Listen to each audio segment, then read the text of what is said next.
Good afternoon, everybody. Welcome to the Thursday, December 18th, 2025 edition of Douglas Now Live. I am Robert Preston Jr., live in the Douglas Now studios here on West Walker Street in Douglas, 1 week away from Christmas.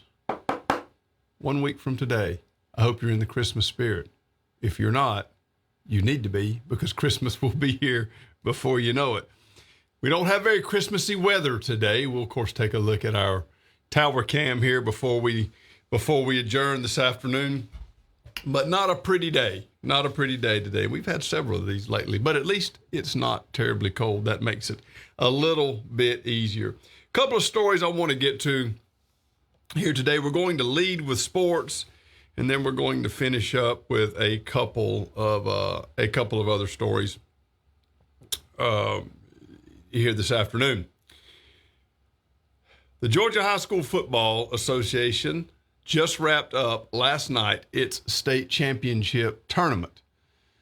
And we had two state championships brought to South Georgia from that tournament.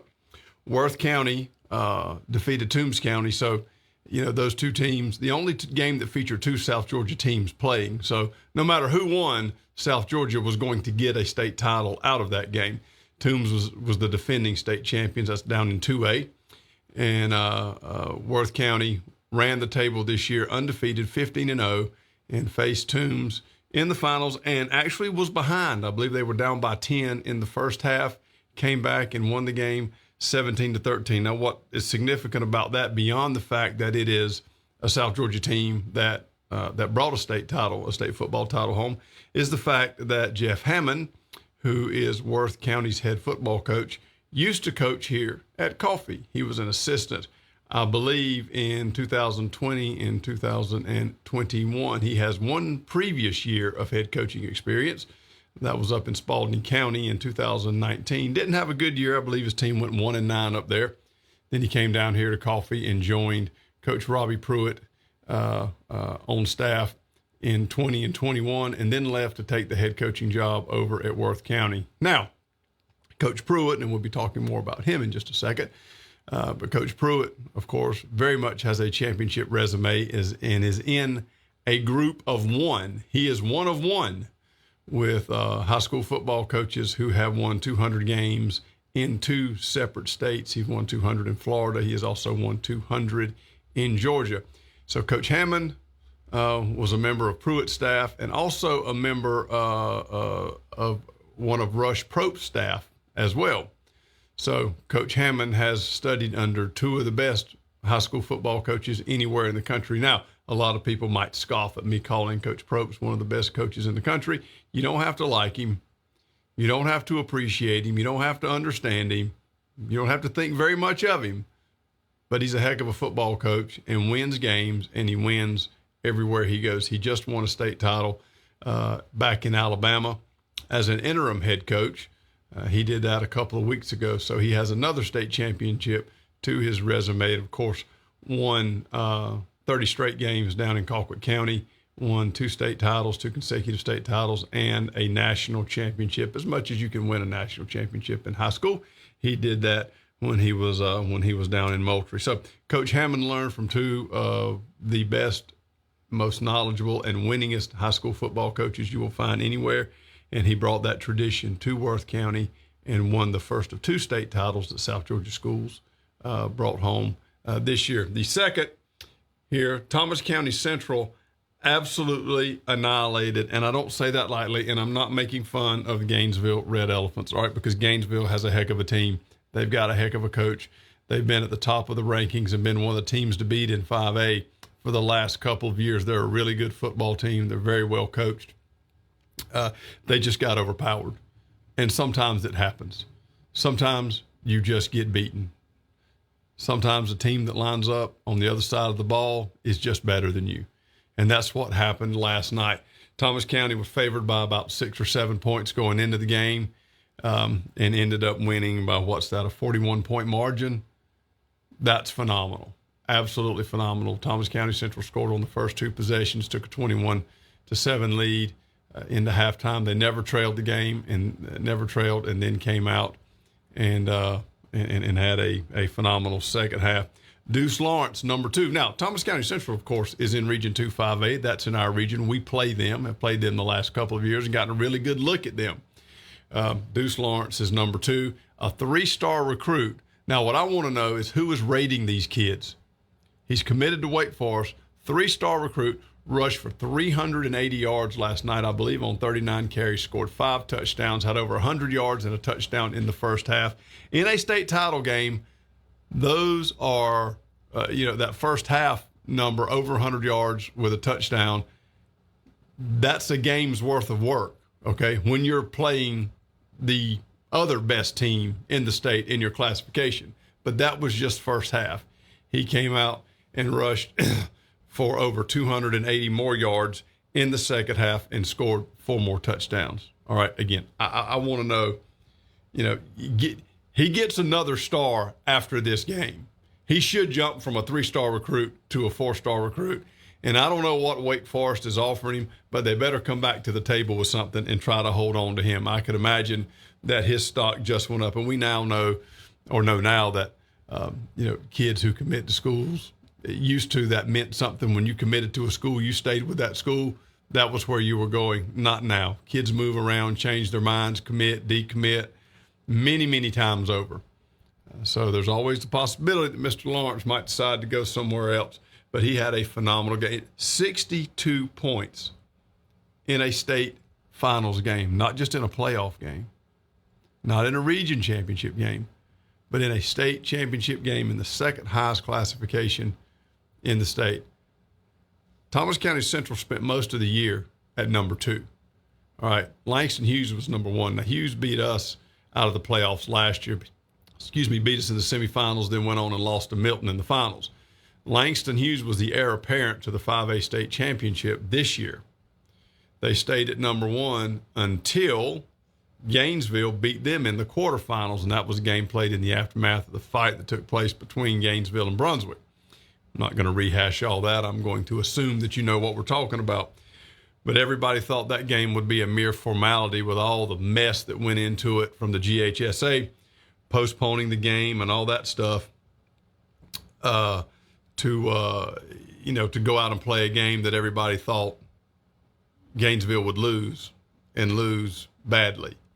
But they turned the tables and won, and then beat Rome in the semifinals to set up the state championship matchup with Thomas County Central. Once Hughes was beat, Thomas County Central moved into the number 1 spot, but they've been the number 1 team all year. They've played like the number 1 team. They haven't had any hiccups. They haven't had any games really in question. They won a lot of state titles several years ago. This was actually, I think, their 7th. So you go back into the 90s and early 2000s, they were a really good team. They had a few down years. They really had a year. They should have won a state championship, and I don't remember what year this would have been, 2014, 2015, somewhere in there. They should have won a state title when Adam Choice was their quarterback, right? They were 9-0. I mean, it was a foregone conclusion that they were going to waltz into the state finals and into the state championship. It was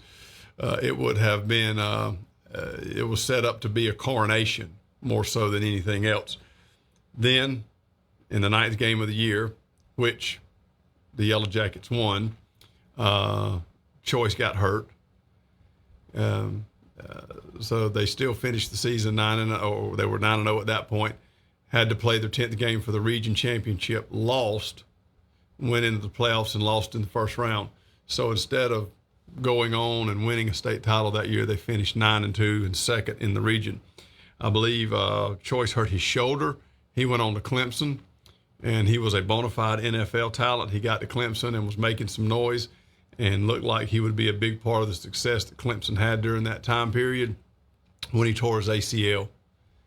And that put him on the sidelines. He did get some playing time. Again, got on the stat sheet a little bit, scored a few touchdowns, did not have a bad career, but certainly not what he had in mind when he went up to Clemson. Ended up getting a tryout, I believe.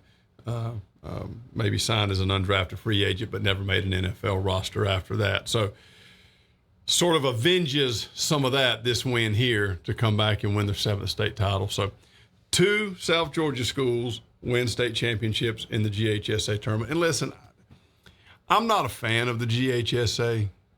I have been critical of the GHSA in the past, and I will continue to be critical of the GHSA until that organization recognizes electronic media outlets like Douglas Now, like ITG Next, like so many other news outlets are.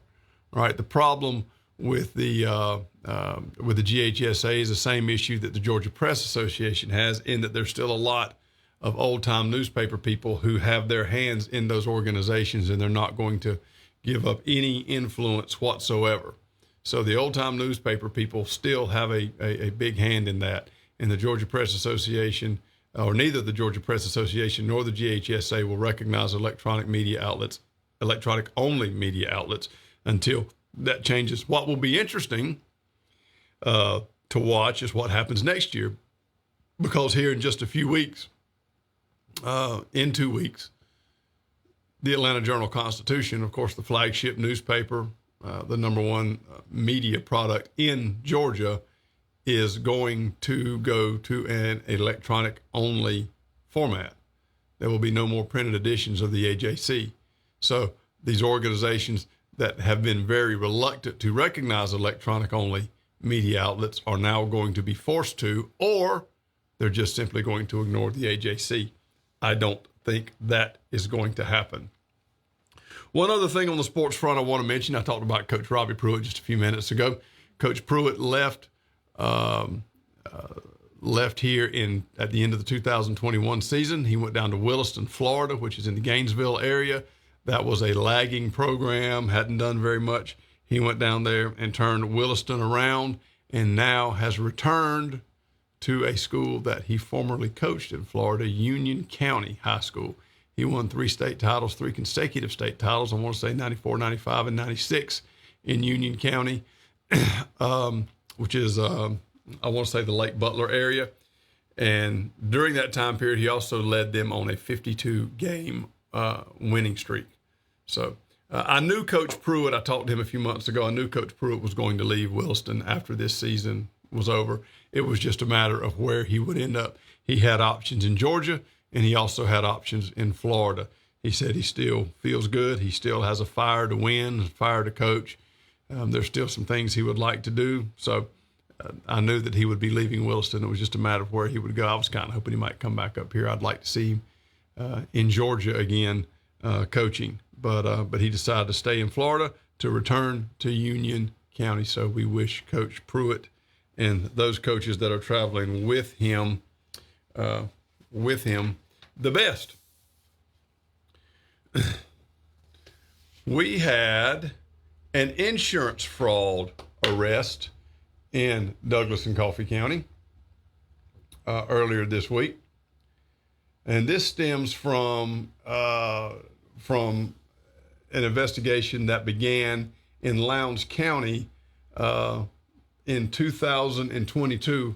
Horace Kelly, age 39, was arrested on October 23rd, 2025 by officers from the Lowndes County Sheriff's Office. His mother, Greta Patterson, 62, was arrested on Monday. That would be December the 15th, 2025, if you're keeping score, by deputies from the Coffee County Sheriff's Office. She was booked into the Coffee County Jail and later released. The residences for both Kelly and Patterson, the official residents, are listed as Hahira. So what happened here, and this is according to a spokesperson from the Georgia Office of Insurance and Fire Safety Commissioner, Kelly was a total loss representative with National General Insurance Company and had been under investigation for allegedly receiving insurance payments on behalf of policyholders and then taking those payments for himself that he ran through a fraudulent towing company.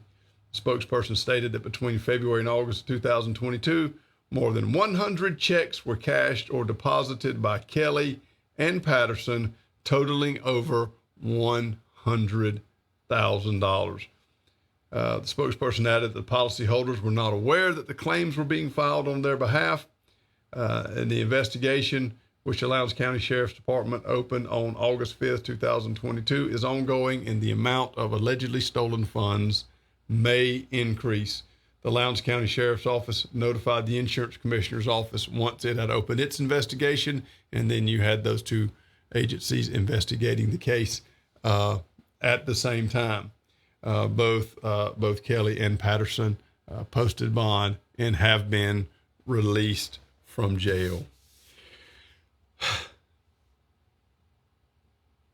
I have a lot of thoughts about this, but I will not opine too much, except to say that these fraud cases, whether you're dealing with insurance fraud, whether you're dealing with COVID fraud, with that kind of thing, they're just bad. They're bad all the way around. And people have got to know better, and people have got to do better. And it's very frustrating when you see this. When people entrust their insurance coverage to you, when people entrust what they have worked so hard for, when they bestow that upon you to take care of it in some shape, form, or fashion, and then you allegedly abuse that trust in this manner, it's bad. I don't like people who steal, allegedly, of course. I don't like it. It's indefensible. If you want something, go out and work for it. Don't take it from others. And don't lie or cheat from others to get what you want. There'll be more on this, I'm sure, and we will follow this story as it runs to its conclusion. Georgia Department of Labor issued its unemployment numbers from September. It issued those numbers today. Now, again, we are in December. You may wonder what happened to October, November. Well, they're still working on those. The most recent numbers that we have are from September, and the unemployment numbers for the state are pretty good. They show that unemployment is down. The number of people who are employed, consequently, is up across all of Georgia's regional commissions, and that's how the Department of Labor breaks it down. Now, we are in the Southern Georgia Regional Commission, Coffee, Atkinson, and, of course, most of the other counties in our area. And we had pretty good unemployment numbers. But that doesn't necessarily mean that everything is just happy and wonderful and going extremely well. If you look around, you see prices are still high. People are still struggling to buy food. People are struggling to buy medicine. People are struggling to meet their everyday needs. The price of living is going up. Inflation per se is not going up, but prices remain high, and income has not kept up with the cost of living. So the fact that unemployment here is down does not necessarily mean that things are becoming more affordable. They don't necessarily mean that people have more money in their pockets. And in fact, if you watch elections around the country, affordability is one of the big issues that candidates are talking about. It's one of the big reasons why you had, the major swing up in New York with basically a socialist getting elected. Mayor of New York City, he said, we're going to fix this affordability crisis. We're going to take care of it, and people bought into it. Now, he can't do that. What he's promised in New York City is not going to happen, because one of the ways that he's going to do that, he said he wants to tax the wealthy in New York. Wealthy are already fleeing New York. People aren't going to sit around and pay taxes that they think are exorbitant when they have other options. And if you're wealthy enough to be included in that list of the richest New Yorkers, you can move about wherever you want to. You probably have multiple homes anyway. You can go set up shop somewhere else. And that's what they're doing. And they're going to go to places like Florida, Tennessee, Texas, where there is no income tax. That's what's going to happen. In fact, it is already happening. But affordability is a big discussion. And in fact, the president has been talking about it quite a bit. Unemployment is down. The stock market is up. There are some indicators that can paint a picture of an economy that is in pretty good shape. But when you look at the brass tacks, that is not the case. Housing is still high. Gas is high. Vehicles are high. I don't understand how people are buying houses. Kids who are in college now, who are graduating with their degrees, even with upper level degrees, master's degrees, PhDs, are entering the workforce. They're finding that they can't afford a home.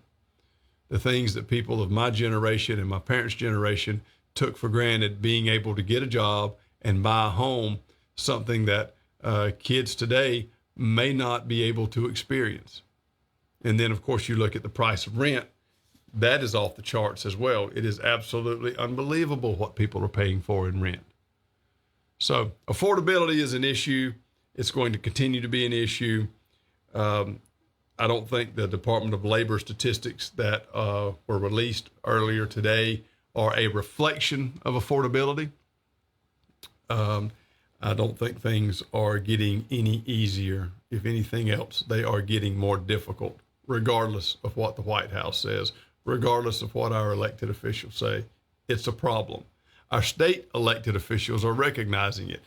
Those who paid attention to the Eggs and Issues event a couple of weeks ago, Senator Blake Tillery talked about that at length.